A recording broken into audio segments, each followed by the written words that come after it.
Thank you, Mr. Chair.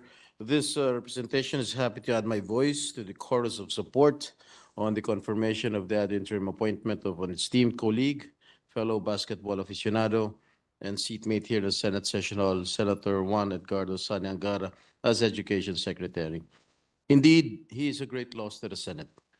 Talagasan po kami sa Senado ng isang magaling, masipag at mabuting kasamahang mambabatas. Gayunpaman, alam natin marami siyang magandang magagawa sa sektor ng ating lipunan na nangangailangan ng leader na may hindi matatawarang husay, malalim na kaalaman sa mga isyong kinakaharap nito at malasakit sa ating mga mag-aaral at sa ating mga guro.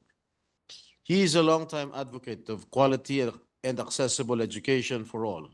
If I may refresh his memory and place before the records of this chamber, Senator Angara's very first bill, filed as a newly elected senator during the 16th Congress, was the Unified Student Finance Assistance System for Higher and Technical Education Bill, which later became Republic Act number 10687, or the UNIFAST Act. His subsequent 10 priority bills as a neophyte senator were all related to education. Since then, we saw him shepherd and steer the passage of numerous landmark education laws. Mula noon hanggang ngayon, many years and pounds ago, pagpapabuti ng kalidad ng edukasyon at pagkakaroon ng mahusay na pagsasanay ng mga kabataan ang nasa puso ni Senator Sonny.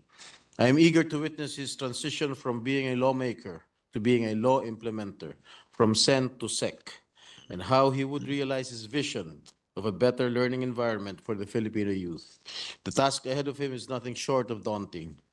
But rest assured that his friends and former colleagues in both houses of Congress will support him all the way. Congratulations, Secretary Angara. Thank you, Mr. Chair.